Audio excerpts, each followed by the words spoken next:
অনুপাতের অঙ্কের সমাধানগুলো খুব সহজে করার জন্য এবং অল্প সময় কিভাবে করা যায় এটা একটু দেখি। অনুপাতের অঙ্ক কম বেশি প্রত্যেক পরীক্ষায় আসে, চাকরির পরীক্ষাগুলোতে। এইটা দেখি, একটি কমিটিতে পুরুষ এবং মহিলার সংখ্যার অনুপাত 3:2 হলে এবং মহিলার সংখ্যা 25 জন হলে পুরুষের সংখ্যা কত?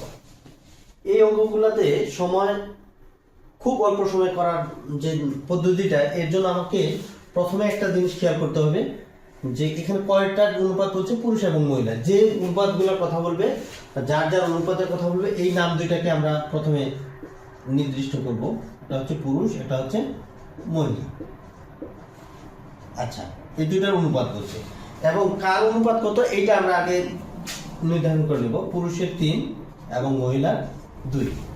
এই অনুপাত থেকে এখন আমাদের মূলত সংখ্যা নির্ণয় করতে হচ্ছে।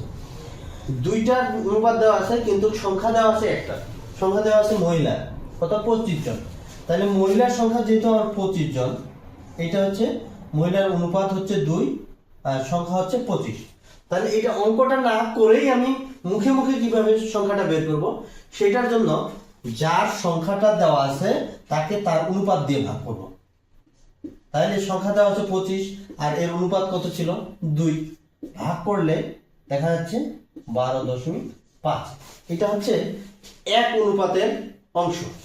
এখন আমার কার সংখ্যা বের করতে হবে, পুরুষ। এই পুরুষের অনুপাত কত, পুরুষের অনুপাত হচ্ছে 3। তাহলে আমার ভাগফল যেটা বের হলো, এটাকে যা শুধু আমি 3 দ্বারা গুণ করব, যেটা আসবে আমার সেটাই অ্যান্সার হবে 37.5। এটা হবে আমার এই অ্যান্সার। তাহলে এটা আমাকে অঙ্কটা করতে হলো না, যা শুধু আমার কাজ হবে যে যে সংখ্যাটা আছে তার অনুপাতকে তাকে অর্থাৎ ভাগ দিয়ে অপর যে অনুপাতটা আছে সেটা দ্বারা গুণ করব। যেহেতু মহিলার অনুপাত দেওয়া আছে 25, মহিলার সংখ্যা দেওয়া আছে 25, তাহলে মহিলার অনুপাত দিয়ে ভাগ দিয়ে পুরুষের সংখ্যা বের করতে হবে, পুরুষের অনুপাত দ্বারা গুণ করলেই আমার খুব সহজে অঙ্কটা সমাধান হয়ে যাবে।